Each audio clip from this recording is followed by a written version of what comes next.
GI Combat number 6, written by Peter Tomasi, art by Howard Chaykin, or at least the part of Haunted Tank is. So last issue we had Captain Jeb Stewart get visited by a teleporting haunted tank, and he has to go and save his grandson Scott, who is also a soldier and has been captured by enemy combatants, and he does so at the end of the last issue. So this issue, we open up Jeb's piloting the tank, talking to his old war buddies, but then he's like, oh, wait, my bad, you guys are all dead, and I'm sitting here in a haunted tank. Says he's just firing upon all of these terrorists that are the ones that took Scott captive. And as they keep on making their way through, it's like, all right, we got to clear a path for the tank, shoot anything that is on the cliffs because the tank can't shoot up that high, and they try to get everybody inside the tank in the meantime. One of the guys is shot, forget what his name is, but they roll him down in there, and then they try getting the other guy up, and it's 3 guys total. 2 of them get shot and are put inside of the tank, and Scott and Jeb Stewart are the only ones that are left. And one of the terrorists has like a rocket launcher. He fires at the tank. The tank manages to perfectly shoot a shot back to explode the rocket in midair. And Scott's like, wow, that's incredible. And then the tank takes out the terrorist as Scott lowers himself down. I'm just like, look, we got to get to a base. We got to find some place with medical help so I can save my guys here. And Jeb's like, they're already dead. The tank is telling me they're already dead. We've got a bigger mission to do right now. And the general says so. And Scott is immediately not having it. He's like, cut the general crap. I'm going to save my men. They're what's more important right now. Meanwhile, the terrorist is about to fire another shot at them. And the tank literally just chases them down and is about to shoot him. But then Scott yells out, like, stop the tank. He pops out the top and he's like, 15 minutes ago, I was about to die on my knees with my men. How would you like to live without yours? And he shoots the guy's kneecaps out as they drive away. So then they reach this little desert oasis thing, and the men are dead. Like, obviously, they're not okay. They're gone. And Scott's like, all right, we got to bring them back stateside. We need to give them a funeral. Like, their families are going to be missing them. And Jeb's like, that's not part of the plan. The general's saying that we got to go take the tank, and it's got to be, we got some mission somewhere else that we're needed for. And Scott is just like, Grandpa, for God's sakes, you're crazy. I don't want to hear about the general. I don't want to hear about your haunted tank. None of this is a thing. Like, I just want to go home and take care of my unit. And he's like, we don't have a choice, Scott. This is what we're picked for. This is our destiny.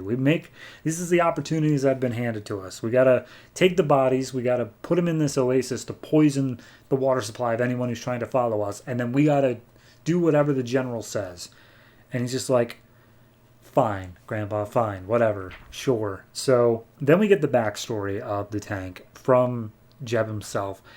And it turns out that there was an old, I want to say Union, but it could have been Confederate general, that is basically the spirit of their family. It was the great-great-grandfather or whatever.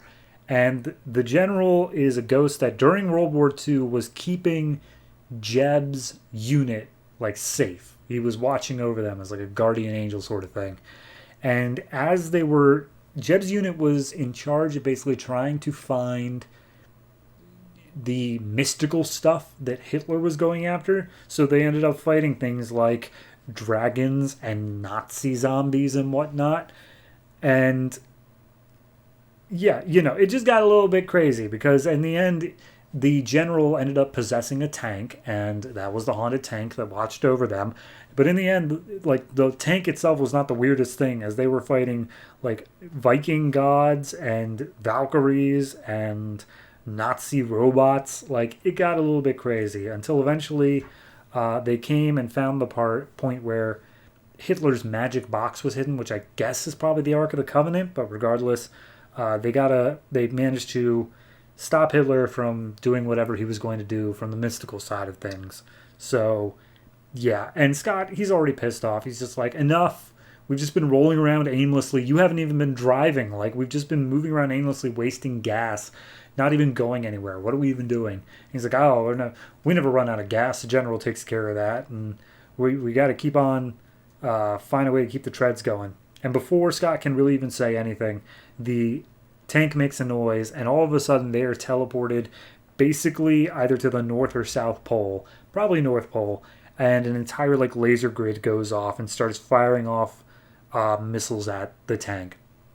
And after a while, it dies down, and Scott hops out, and he's like, "All right, let's see what's going on around here." And as they look outside, they see that not only are the drones all Nazi drones, there's a wheel, a giant, I mean, truly huge war wheel with a Nazi emblem on the side coming after them. Yep, that's the story.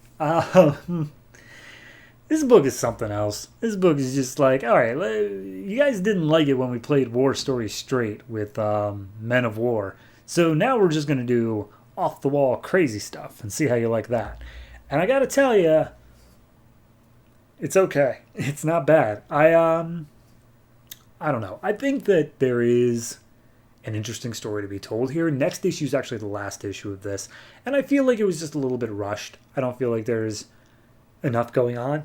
I mean, it could prove me wrong in the final issue. I think that it is still building towards something, but it is such the first issue just spent the entire time of like, oh, this tank is coming to get this guy, and then very quickly in the last page, the guy got his grandson. And then this whole thing, it's just like, oh, we're spending the entire issue talking about like how the tank works and like what it's doing, and the grandson doesn't believe it or whatever. And then in the last page, it's like, oh, now they're in the Arctic fighting a war wheel. It's just very much a pacing issue over the whole thing. Art-wise, it's fine. It looks fine. Yeah, it's just, I feel like this wanted to tell a larger story, but each issue is forced to do a very specific thing, and then the actual plot progression is relegated to the last couple pages. So, yeah, no, it's okay. It's not great, but it is fun. I will say that. It's a fun little story. So overall, I'll give it a 6. I think that it has enough flaws that it does bring it down significantly, but I'm having fun with it, if that counts for anything at all.